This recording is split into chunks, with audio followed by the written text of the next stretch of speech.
Now we're live. Hi, All right. everyone. Welcome to episode 245 of Slamfire Radio. Today is February 22nd, 2018. I am one of your hosts, Adriel Michaud. And I'm another one of your hosts, Kelly Lynn. Where's And everyone that else? and What that's is it. this? Supposed to be, what, four or five hosts? Like a Yeah. half dozen or so. And there's just a pair of us today, hey? Yeah. And we even got a replacement and he didn't even show up. So Slackers. I know. Slackers. Ah, well, let's just make the best show ever. Uh, yeah. Uh, Yeah, sure. It'll be the best one ever. Yeah. No, Trevor, I don't know what he's doing, but I know Brian, he's off doing the dad thing. So yeah. yeah. Anyways, whatever. Yep. Okay, what we did in guns this week is brought to you by the Calgary Shooting Center, Canada's premier firearms retailer.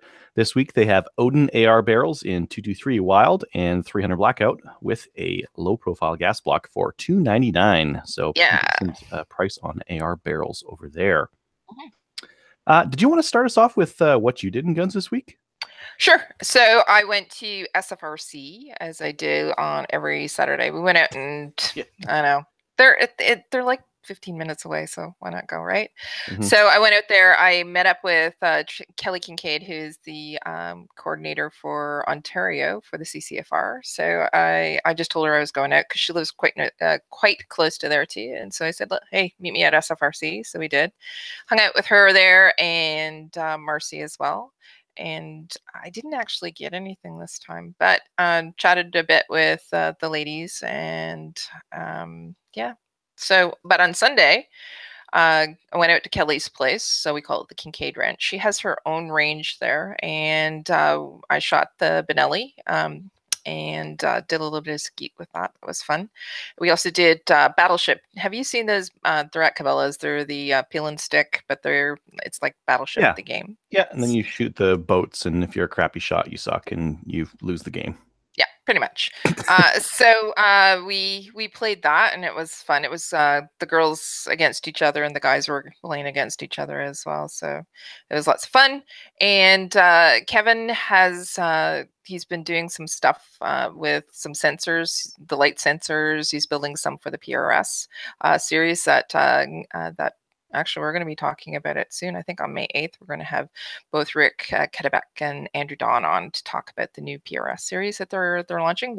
So Kevin's been working on some stuff to do a for light sensors. So because 300 meters, you don't really want to go and see if you had any hits. You'd like to see the light because you can't really hear with a 22 as well if you've hit the steel, right? So he built something that has a sensor on it and it'll light up if you actually hit steel. So we were testing that. It works great too. So it was lots of fun. One of the things I was also doing was I know I talk about the CCFR calendars a lot, but they're almost sold out of them actually. But we're going to be having some of the ladies at the Toronto Sportsman Show on March 17th. 17th and 18th. We have a bunch of ladies that are going to be going and that are Gunny girls, and they're going to be signing calendars there. So if you do have them, bring them to the show, and they'll sign them for you. Or you can actually buy them there too, and they'll sign them for you because again, all the money goes towards the women's program. So we're starting to launch that as well. So we want to actually have lots of events this year. So in order to have the events, we have to actually sell those calendars. Yeah. What else? Oh, so for Maple Seed, we have sent out some stuff to the Maple Seed instructors. So that's going really good. We're posting all of the events that we have so far confirmed. We've put them on the calendar. We haven't sent them live though. So if you're clicking on it and it's not working, it's because they're not live yet. Once they go live, if you register at if you're registered at mapleseedrifleman.com, you'll get a notification that it's live and you can go and register there. And that's about it. So what about you, Adriel? Oh, I did a few things. It's been 2 weeks since I've been on, so there's a couple of things in there, I and I've been see you've been doing a lot. yeah, some of this stuff was just I should have done it a long time ago, and I just finally got around to it. So I sold the Marlin Papoose. Nothing wrong I with it. heard. I also know who you sold it to. Oh, That's awesome. Yeah, yeah. Sold that. I sold an AB3. Am I out of them? I don't, I'm officially out of Browning AB3s. are you? Yeah. Oh, okay. I shipped my Beretta to Mm-hmm. Trevor, so Mm-hmm. sold that. I think I sold my Okay. M14. I think. Before we go back Yep. to the Beretta. Did he pay for it? Not yet. No. Oh, He will. oh, okay. He will. All right. So I know where he lives. It's very that's far. true. The M14. So you sold that, or you don't know if you sold it yet? Maybe Okay. sold that one. Yeah, I've got a guy who says, yeah, next paycheck he's gonna take it. So that's cool. I bought a crate of 7.62 by 54 rimmed from Lever Arms. So they have this stuff that's Chinese late manufacture, like 2000s, that they're claiming is non-corrosive. They're selling it for like the corrosive price, which is very cheap all on its own, right around 35, 40 cents each. Yeah, you did a video of opening it, didn't you? Yes, I did a video of opening that stuff, and now I need to do a nail test on it and see if it truly is non-corrosive. If it is, it's a fantastic deal. Like 40-ish cents for non-corrosive 7.62 by 54 is incredible. So, are you gonna pee on it? That this time, so I've already done that, and it doesn't work that great. Oh, okay. It's not fantastic. How about Windex? Windex is fine. Actually, pee would work. It just any really water based like something or other is fine for getting rid of the salts. But then you have to follow it up with oil. You can't just pee on it and call it a day. Let's see here. So I got a crate of that stuff. Boy, oh man, I don't know if it's been a while since I've opened a can of surplus, or if it's just this, but man, it stank so bad. It stank like what do you call that? Paint thinner. Smell like paint thinner inside the packages. Just nasty. So I had to like air it out. I bought a GP100. Oh, did you? Yeah. See, I'm empty there. Yeah, no bullets in there. But yeah, this is the. It's not the 6-inch. It's the 4.5 or 4 and something. But very interesting pistol. The price was good, and I just kind of wanted it, so I bought one of these guys. It's been a while since I've had a revolver, so I have no idea what I want to do with this thing. I just got it because it was kind of neat. So I don't know, another pistol just to like. Another pistol just to. I gotta sell some pistols. Like, moral of the story. Okay. So I got that. I've got some. Let's see, what is this? 38 wad cutter BB. What's BB for? I'm not sure what the BB is for. 148 grain. These are lead bullets. They're wad cutters. So you see that tiny little top on there. That's all that's going to be sticking out of the case. So these are pretty much just going to look like the case, and that's going to be it. So kind of interesting and convenient, I guess, way of loading 38 special, and cheap. Like this is super cheap way of loading this stuff. I just picked up today. Let's see, what else did I get? I configured some Practice Core tablets for 3-gun. So these were Amazon Fire tablets, super cheap, super duper cheap ones. And they work just fine. So Practice Core has an Amazon app on there, and you can just install it straight onto the tablets, and then you're rocking and rolling. I'm super gutted I missed Dustin's episode. I was listening to it, and it was a real FOMO moment, of fear of missing out, because it was like, oh man, this is get such a good guest on. He was awesome. He really was. Yeah. Mm-hmm. We had a lot of people that were giving us feedback that they really enjoyed the episode as well. So yeah.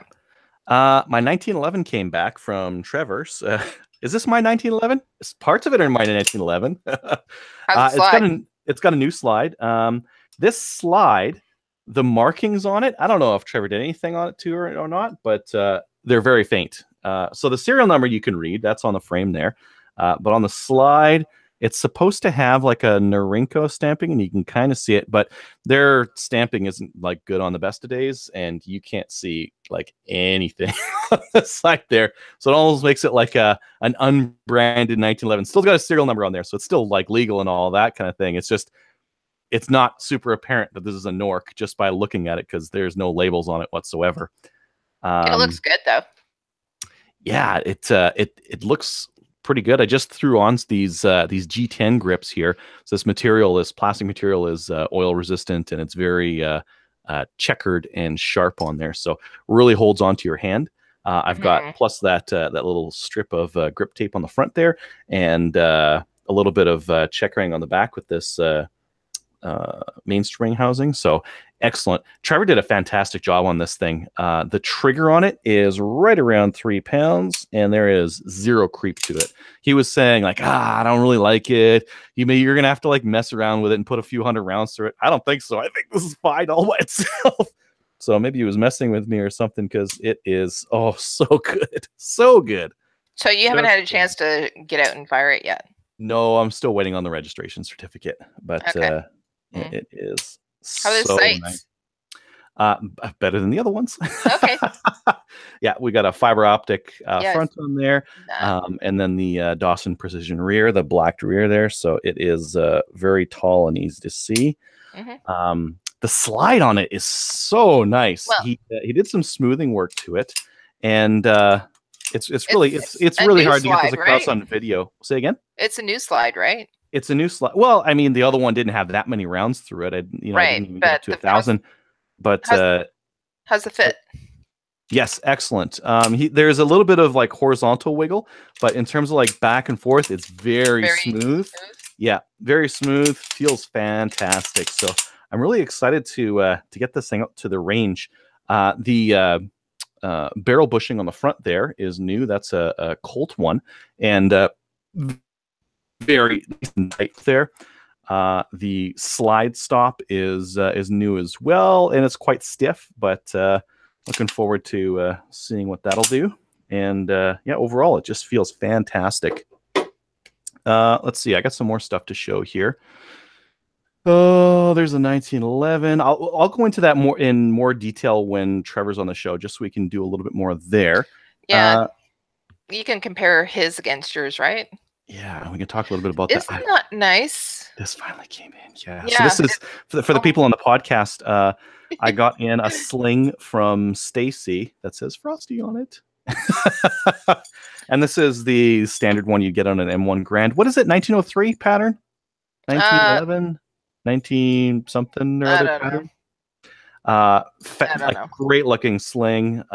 Very nice hardware on it. It's excellent. I actually I picked one up from Greece because I didn't know when this one was coming in, so I ordered one from Greece just to have another one on hand. And it smelled like it's been sitting in a barn somewhere in Greece for like the last 5 decades. It smells like tractor grease and that kind of thing. But this thing is fantastic. So I was there when she was actually doing that, so I could have actually picked it up and delivered it to you by hand, because it was a year ago at this time, right? Yeah. Anyways. Yeah. So I'm glad he found it, and I'm glad he sent it to you. But the other thing is too, so what I'd suggest you do is take all the hardware off of it. Yeah. Soak it in some water with some fabric softener in it. Yeah. And then give it a little bit of a wash, and it should be good to go. Just to soften it up a little bit? Just to soften it up a little bit so that you're able to actually manipulate it when it's on the rifle. So. All right. Well, I'll make sense? I'll give that a shot then. Yeah. I think she did a great job. Now, she did it in red. The only thing that I would have changed on it is actually the color of the thread. I would have done it in a frosty blue. Ooh, that would have been fancy instead of this red here. I like red though. A lot of my accessories are in red. Yeah. For a 3-gun and that kind of thing. So really liked it. Yeah. Let's see. I got a bolt action pen from Trevor as well. Oh yeah, he sent these guys here. Yeah. Yeah, kind of neat. Okay, like Trevor. Oh yeah, never mind. I was gonna say he never sends me anything, but he bought me all kinds of Wonder Woman stuff, so I'll just be quiet.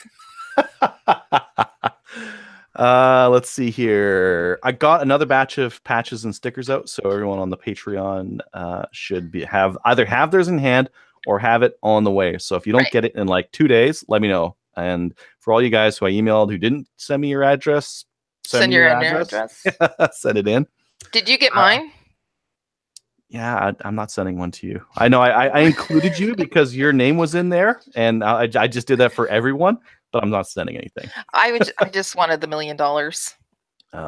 I'll tell you what. I'll hand deliver your patch to you. Perfect. Well, actually, I got a bunch of them, so I don't really need them. But I got some T-shirts on the way too. How about that? ooh, yeah. Yeah. Yeah, we're going to talk about that probably a little later, aren't we? Yeah. Yeah. Oh man, I forgot. I was gonna do this at the start. The only reason why I had these things out here.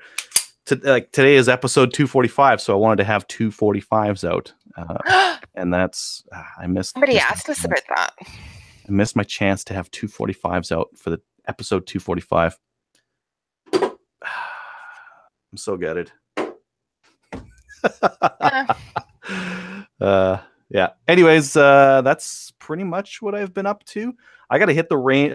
First, I want to reload some of this 38 special. And then I want to hit the range and try out the 1911 and the Glock 34 and that SAM 45. Now that I've got the swinging link on it a little bit freed up. And I guess this GP 100. I probably have to set in my AR. I got a lot of stuff to do. Yeah. Yeah, you do. Yeah. Anyways, I gotta pick a 3-gun pistol. Okay, I've got the Glock 34. I've got this 1911, and I've got that FNS. They're all for the same activity. I don't need 3 of them. So remember last year when you said you only had 1 pistol? Yeah. I only need 1. You only need 1 pistol. Now it's like, what am I doing? Yeah. I need to sell some pistols. That's what I think I need to do. All right. Why don't we head on to upcoming events? We have the 8th annual podcast charity shoot. I think you guys covered this pretty well in the last show. Yep.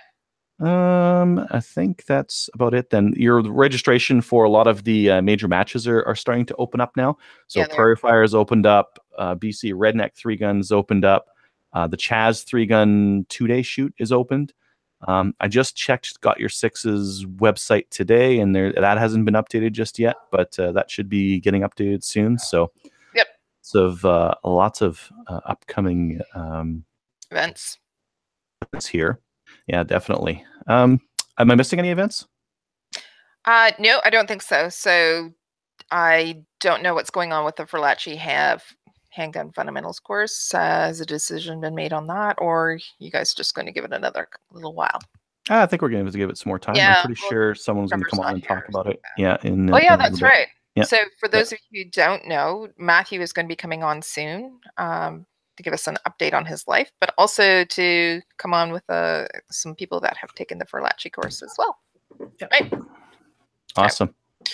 All right. Let's get on to some news here. And I'm just going to share my screen and just lock it to my screen so we only see mine, and we can just kind of like comment on the oh dear thing. So thanks. This is the first one. So have you seen this one? Yeah. So Bump Stock, he's also so this what we're looking at is actually Trump. So this is how official communications go these days. Is on Twitter. He's twittering. Somebody needs to take his Twitter account from him. Yeah. So there's a couple of things all baked in here.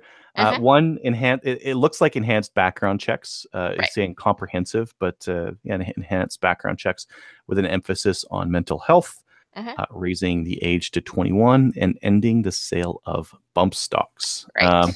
So there's 3 things baked in here. What are your thoughts on those 3 things? Well, he actually is raising it to 21. Good thing, bad thing? They can go and join the military if they're 18. They can smoke if they're 18. They can't drink though.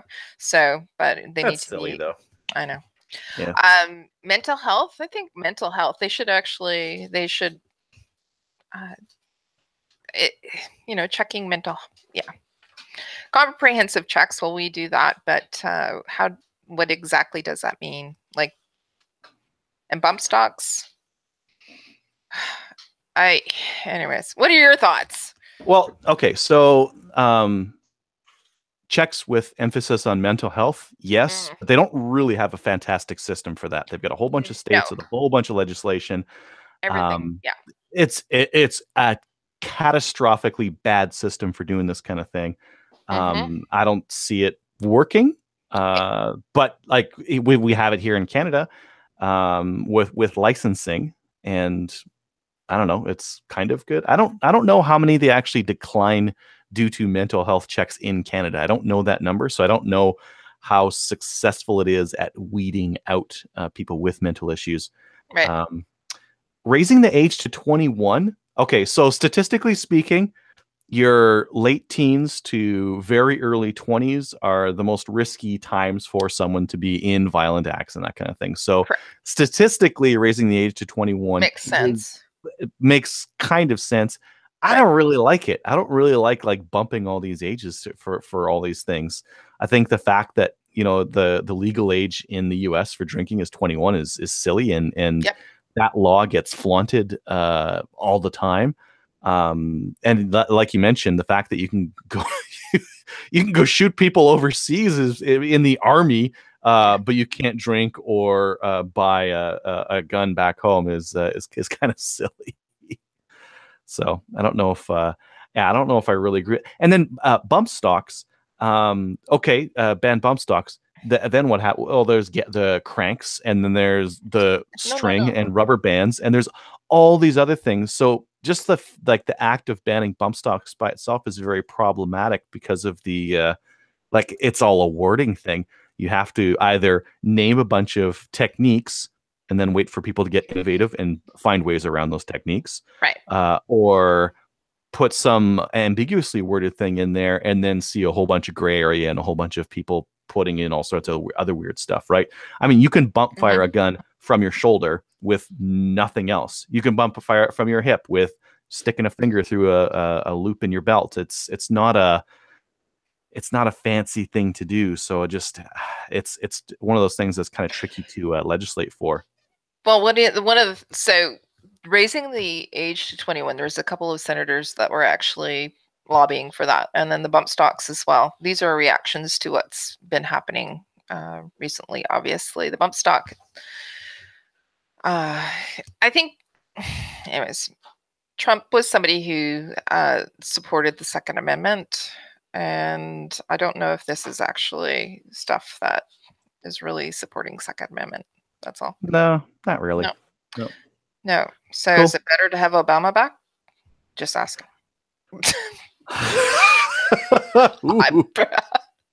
Well, strictly speaking, I was commenting. Some people on Facebook were saying like, "Oh yeah, since Trump's in, like all these gun companies are doing a lot better." And I was telling them, actually, they aren't. A lot of them are doing a lot worse. The demand is like falling through the floor on firearms because everyone thinks that it's okay now. I mean, these slide fire stocks and bump fire stocks are going to be selling for thousands of dollars now because people are going to try to get grandfathered in. Well, one of the things that might be happening is with everything that he's just talking about now is people might be getting scared and prices might go up, which would be bad for us, by the way. But do you know what I mean?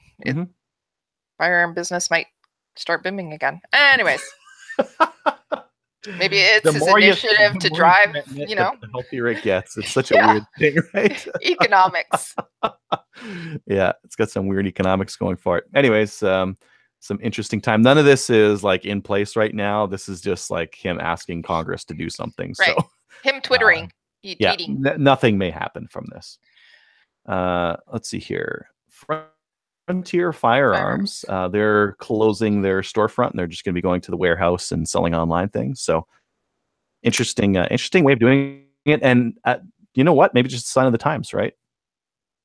I think so. I think that more and more people are actually going online, not going to stores, not going to storefronts, and it's cheaper for them to operate. So yeah. I would rather get like fantastic. Like I still think there's a really good place for like local gun shops, but there's also a place for these online people who really focus on those online sales. Anyways, very cool that they're being progressive there. The next one we have here is from James Wark. Just chime in if you want to like take the lead on any of these, Kelly. I read a couple of these. This was actually, I didn't really agree with like most of the stuff in this article. This was like a play-by-play of all the American mass shooters, Right. and trying to figure out if they would have been prevented by the Canadian laws. So if you want to, maybe we could just touch on a couple of the ones that they had in here. So blah blah blah. They're saying Columbine, could it have happened in Canada? They're saying likely not. Primarily because there was a Tech 9 used, which you can't get up here. Right. Bloody blah, and that's it. So I mean, it's like, yeah, they wouldn't have used a Tech 9, but the other stuff could have been owned up here. It's a really I haven't had a chance to look at the article. Sorry, working. That's okay. We can read through with everyone else here. So basically what they're saying is, so someone sold a Tech 9 to minors. Okay, that wouldn't have happened in Canada. You're licensed and everything like that. But right. There's all these other firearms that they had access to as well. So right. Yeah, I don't know about that one. The Virginia Tech massacre in 2007. Yeah, they had this one. It says likely not for this one as well. A Walther P22 and a Glock 19. They're both available. Wouldn't be too difficult for someone to buy sufficient quantity. Then, well, there's no limit on ammunition. You can buy as much of that as you want. Showed a clear. So this. I think this is the tenuous part of this. Showed a clear history of mental illness, including anxiety disorder, depressive disorder. Submitted work that contained explicit references to violence. I don't know that this stuff would even be checked on an RPAL application. I don't think so. This wouldn't show up, right? No, and I don't think. I think the onus is on the person for reporting any of this, but also on the references, right? So if somebody saying, "Well, no, you know what? No, I don't think it'd actually. It would show up. It's not airtight, of course. Filing a PAL is much like submitting a tax return." Oh, there's the numbers right there. Of 400,000 new or renewed PALs, only 336 were rejected due to mental health issues. So maybe that's good, maybe that's bad. I have no idea if 336 is indicative. I think 336 is actually the total number after. I think that people have been rejected, but they had to actually prove that they were suitable candidates. Maybe I don't. So I think that might be the number that is the number that didn't actually get approved after, after even more review. Yeah. Next, they've got Fort Hood. Again, maybe not. Okay, that's not here nor there. Sandy Hook. I believe he stole his AR-15 from his mom, which could happen in Canada. You could, theft in the family is something that's a thing. Now we do have safe storage laws here in Canada, so this stuff's supposed to be locked up and rendered in safe, inoperable. Yeah. Safe. Now, would someone in the family have access even if they're not supposed to? It's possible. Again, this is one of those situations where hey, if your kid, if you've got a kid that's unhinged, maybe keep that key to the safe safe, or sell your guns to a friend for a little bit until they're outside their their danger zone or something like that. Because I just have to comment on that picture though. That's just not a good picture. Yeah, it's a horrible picture. Yeah. We get down to Aurora. The Aurora. Yeah. Similar kind of thing there. They're talking a little bit about the mental health issue. Orlando nightclub. Yeah. Yeah. Same kind of thing. So I think the theme is what? The theme that they're saying is, oh well, we've got smaller mags here in Canada, and yeah, we do. But a lot of this stuff, I don't know that you would be able to stop someone. And then the one that they're saying this could have happened in Canada here is this Las Vegas one. This is the one that I think is the least likely to have happened, though. So they're saying that he didn't show any signs of mental issues, so they wouldn't have caught him beforehand.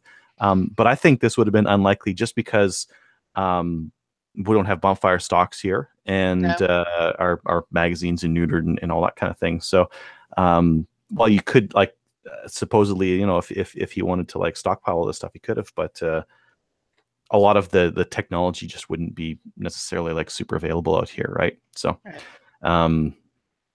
yeah, yeah. And Three Ellis. this last one was a weird one. This cruise one in Florida. Yeah, that was really odd. I mean, The ball got dropped a little bit on that one based on what I've seen in social media. yes, just a couple things just don't seem to make a lot of sense. Like he was with a foster family, he had a crap ton of guns, and was out of school, and it's like why is someone who's just out of high school like buying a bunch of guns and doesn't have a job and that kind I mean like just someone has to just flag that out. Hey, there maybe instead of buying a bunch of guns and that kind of thing, you should get a job or go to college or something. Yeah, just unhealthy. Yeah, but I think he actually was in school. He just didn't go that day. Apparently, it was Valentine's Day. He said he doesn't go on Valentine's Day. Oh, I thought he got ejected. I don't. And somebody did report him as well. So well, a lot of people reported him. Someone told the FBI. He said, "Hey, there's this guy commenting on my YouTube channel saying he wants to do a school shooting. You should probably check that out." And yeah, too busy doing other things, I guess. Okay. To follow up with that. Anyways, why don't we move on to there? Did you hear about the new magazine ban in Canada? Yeah, Recoil at Shoppers Drug Mart. So the other kind of magazine. It's a mag ban. Yeah. So someone tweeted Shoppers Drug Mart and said, "Oh, you guys have gun magazines there," and they're like, we'll pull all of them." And yeah, so yes. So I do know that there's not a lot of places you can buy gun magazines anymore. I know that other places have stopped carrying them. Shopper Drug Mart is the latest in that. There was somebody who shared their concerns about magazines being at Shoppers Drug Mart that have firearms on them, so they're agreeing and pulling them. Yeah, it's kind of sad. I mean, I remember going to like local gas stations or drugstores or whatever and pick up magazines. Well, you can still get girly magazines in brown paper bags. The guns are not good. I'm gonna give the same answer for that as why I don't buy gun magazines these days. There's the internet. Well, for that. All right, let's keep moving on here. The next one here, Gerald Stanley back in court on charges that he improperly stored his guns. You didn't see that coming, did you? I'm surprised they didn't just like throw that in with the other charges. Yeah. It's like, yeah. I mean, if you've got, your pistol in an outbuilding, you're not supposed to. They're supposed to be in your house. So, that's. I don't know. You're not supposed to do that. So, we are going to have some people on a little bit later. Let me see, what date is he supposed to be coming on? Not guaranteed for sure, but I think March 15th. Dave Young's going to come on and talk about. We're going to review the Stanley case a little bit, I think. Awesome. Yeah. It'd be good to have an expert to talk about that because we're not experts. No, we're just people on the internet. Moved on. The next one here. We are internet experts. Is that what you said? No, who pretend we're experts. We play one on TV. All right. And sometimes on the podcasts. S&J announced that their barrels are going to be exclusively through True North Arms. True North Arms has they're actually really rapidly making a name for themselves in the kind of like value priced AR accessories and SKS accessories and that kind of thing. Decent shipping, decent, like pretty good service. I bought a couple things through them. Now S&J is just going to sell their barrels through them. So I think it's a good thing because if you wanted to pre-order an SLR receiver set, you can do so through True North Arms. Now you can get a barrel at the same time. So there's a definite advantage if you're going to be buying online to if you're going to be like building an AR to buying more parts from one place, just because the shipping like eats you alive if you have to get like every little part from different places. That's what actually costs you the most right now is the shipping. Yeah. But if you can get it over whatever the place has, $200 or $300, or if they have a flat shipping fee or something like that, that's where buying more really makes sense. So, These are kind of neat. They got kind of like dimples all over them, and they look real weird, real spacey. Yeah, actually, didn't we? We talked about that when they first came out. I think we did. Anyways. Yeah. GS Designs has some new products. Now, I think we missed these. These came out in January, but they've got a couple of things. So GS Designs does all these 3D printed things. They're the guys who make like the extensions on magazines and that kind of thing for 3 gunning. So they've got a FAME 540, 530, 543 magazine adapter. So this is something that you can use, like a couple little parts here, and boom, you can put AR mags in your SG 550s. Or sorry, FAME rifles. Then they've also got an ACR stock adapter for the FAME. So if you wanted to run the UGG boot rifle stocks, you can pick one of those up. Yes, same thing for the Swiss Arms rifles. Yeah, the ACR stocks are really cool. They are like definitely next gen, definitely like for a folding rifle stock, very good. Yeah, so very cool there. And then they've also started doing the MFT LAR magazine extensions. So these MFT polymer mags are starting to get pretty popular. I'm starting to see them at 3-gun matches and that kind of thing. They're just a simple like 10-round mag, but they're starting to give extensions on them so that you can actually grab them out of a magazine pouch. And they've also started to do couplers for them as well. So pretty cool. Yeah. And then I think this is the last one. Last one here. Range Rabbit is doing their a series of fall forward to poppers. Yeah. So like here in Canada, if we buy from like MGM or like one of the bigs out of the US, the shipping is atrocious. The US to Canadian dollar is atrocious. So buying local in Canada is a big advantage for us. So it's good to see more places coming up with standards like this. Did you see what it says there on shipping? No. It says shipping across Canada is free. What? Yeah. It says shipping. So pricing starts at $275. Shipping across Canada is free, and all poppers are in stock. That must be the price for the minis. I wonder what the full size ones cost. I don't know. I'd look, but I'm too lazy.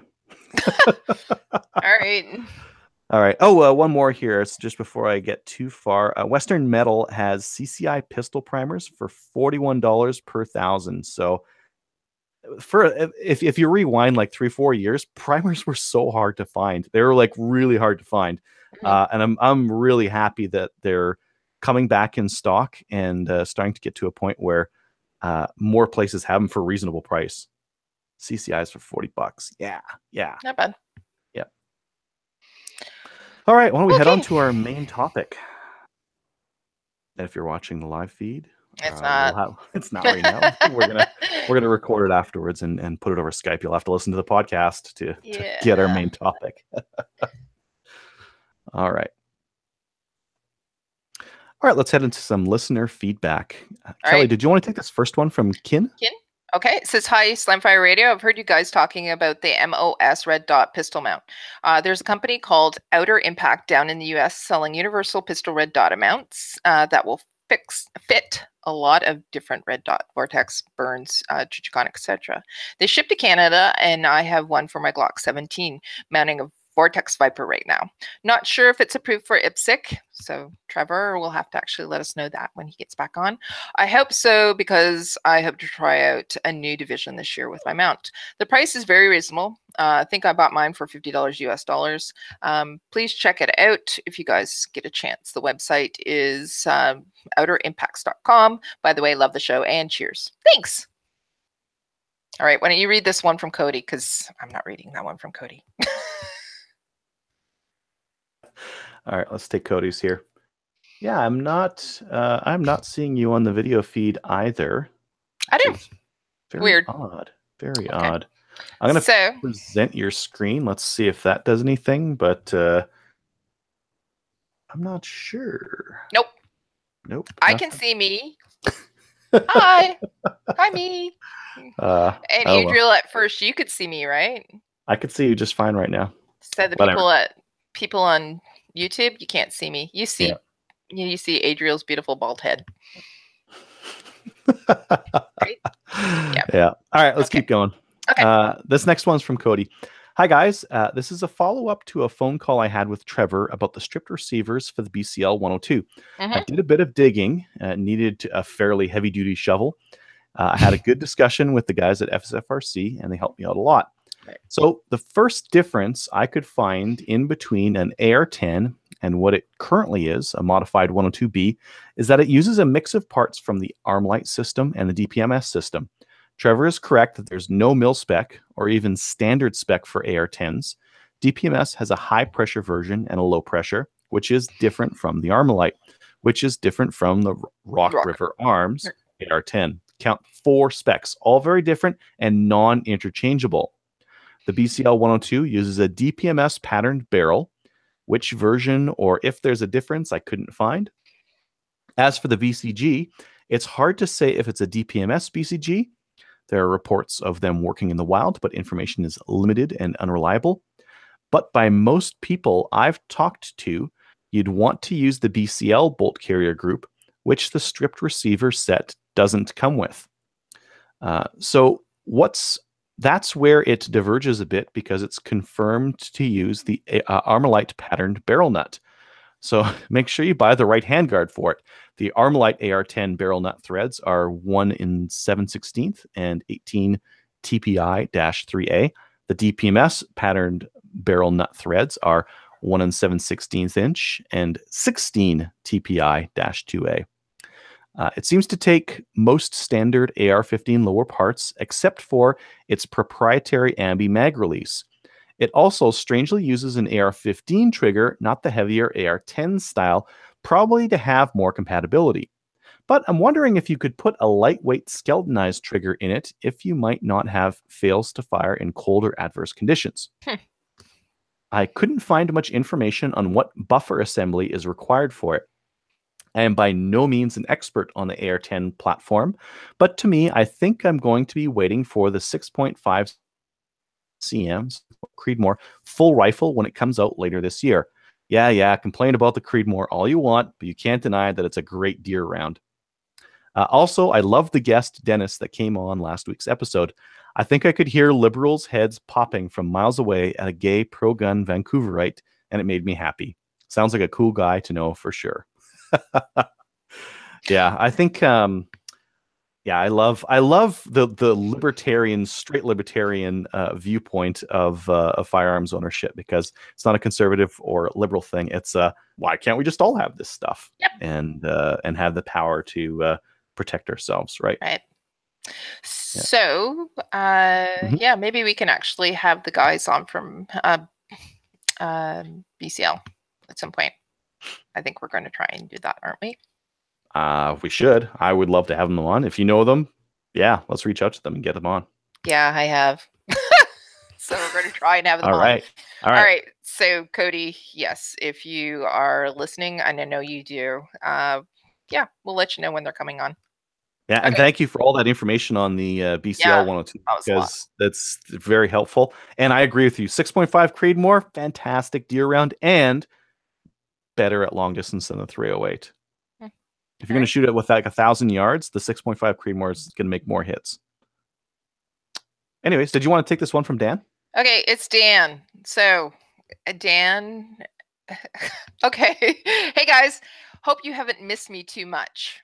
It's Friday, so of course I'm halfway done listening to last night's episode, but I'm looking forward to hearing the main topic on doing gun stuff for movies. It's a bit of a retirement dream.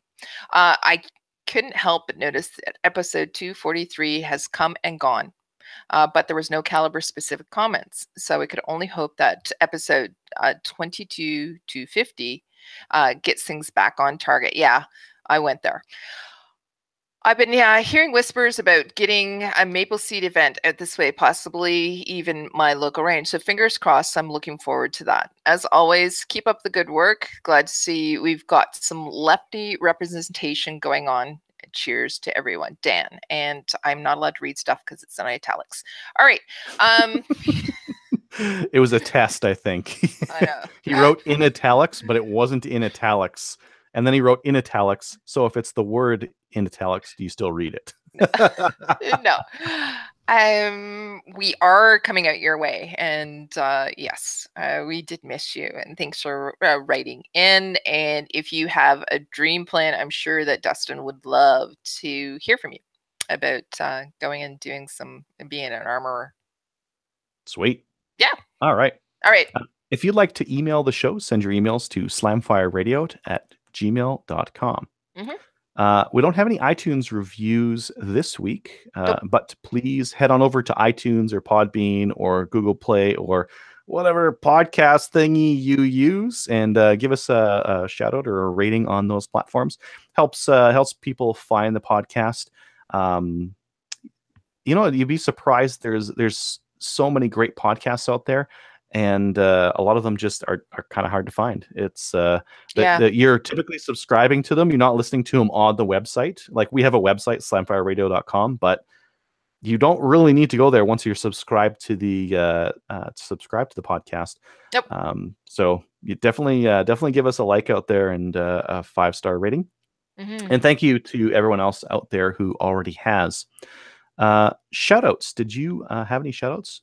I do. I have one. It's to Tracy and Colin. I just wanted to say congratulations, you guys. You're probably not actually listening to this right now, but in the future you will be listening to this. So I thought I'd say congratulations. It's awesome. Incredible. They got engaged. So awesome. Yay! One thing I wanted to mention that I just glossed over here, Trevor was actually on the Tactical Pay podcast just recently here. Yeah. So definitely head on over to Tactical Pay's podcast and give it a listen. I think he was on their 7th episode. He's listed on our on Facebook as well. He has a link there. So if you want to, there we go. Yeah, it's there. So go and listen to him. Awesome. Any other shout outs? Nope, that's it for me. Awesome. I've got a couple of shout outs. One to you for keeping great edit notes. So it was super easy to edit last week's show. And to Trevor and Brian for leaving like really long air gaps in there. When I was editing it afterwards, they were like super easy to find because I was looking in the audio wave files and I was like, oh, right there. That must be a break right there. So it was very easy to edit it afterwards. I got a big shout out to Trevor. I don't, it's kind of hard to show on a webcam, but I took this thing right apart. I took all the parts out of it, and he put a crazy amount of polish in some of these parts in this thing. The trigger, the sear, the slide itself. He really outdid himself polishing some of the parts in here. So, Trevor, I owe you, man. This is some fantastic work on this thing. It's good to have people who are OCD as friends. Yeah, I'm not really the details guy, but Trevor is, and I appreciate it. Nice. And a shout out to Stacy for this fantastic sling. This is really cool. So what I need to do now is sell my 5.97, sell my Savage 64, and buy a Ruger 10/22 because I think that's the platform I need to have for something like this and for shooting maple seed. I'll try to have that when you guys are out here this summer. Okay. Yeah. Is that all of them? That's all I can think of for now. Okay. Patreon. Yep. We have 78 Patreon supporters. We just put out a show last week, and I need to now email the people who are patrons but aren't on the Patreon system. We just ordered some t-shirts. So the t-shirts are going to be like a cotton polyester blend. If you go only cotton, it's they get like sweaty and nasty, but if you get like a polyester blend, they're like that. One of the interesting things about shooting and competitive shooting is that you're outside in the summer and it's hot. So almost all of our shirts are polyester or blends of some kind because otherwise they get nasty. So that's what we got. So we got some that are polyester blend. They also have like a collar on them, so they're kind of fancy. So you could wear them in other places. So we haven't figured out where the cutoff is on our patrons in terms of like who's going to get sent a shirt, but we'll figure that out soon. Email some people and ask for sizes and start getting those in the mail when they get in. This is probably like 2 months away from now. Okay. We might we're thinking about doing some contests. So all kinds of things. Yeah. Yeah, if you want to support us on Patreon, head on over to patreon.com/slamfireradio or go to slamfireradio.com, and we've got a link on there somewhere. It's in orange. It's easy to see. Yep. Let's see here. Please join one or more of our national firearms associations, such as the CCFR or the CCSA. It's important to support those organizations out there. Get out shooting some IPSC, shoot a maple seed challenge, go shoot some 3-gun. It's going to be a whole pile of 3-gun out west here, starting like pretty much in March. So if you're in the west of Canada, you've got it's the 3-gun mecca out here. If not, take a look around and see if you can find an IPSC match locally. There's a pile of IPSC in Canada, and a lot of clubs run even like weekly little mini matches, and they're a fantastic way of getting better at pistol shooting and getting to be part of the shooting community. Check us out on Gun Owners of Canada. We've got a forum over there, little sub forum over there where you can thread on a forum where we kind of have a forum. I don't know. Anyways, check us out on there. If you talk to us, we will talk back. Yes. Yep. I'm logging in there at least once a week, if not twice a week. So I'm on there. I know you're on there. Yeah, I've been posting the episodes. But if you do actually, as I said, if you talk to us, we will talk to you. Yeah. And like us on Facebook. We've got 1,850 likes over there. That was a good year. Yeah, it's a decent amount of people, and it's a kind of fun. Every once in a while we post some fun stuff and mess with people, so it's kind of interesting to do over there. Mess with people. Yeah, we do. Yeah. No, this was quick and painless. Trevor's not on. Is that the quick or the painless or both? Both. He's not on. We get to throw him under the bus. Anyways, thanks for watching, everyone. Listening, watching, both.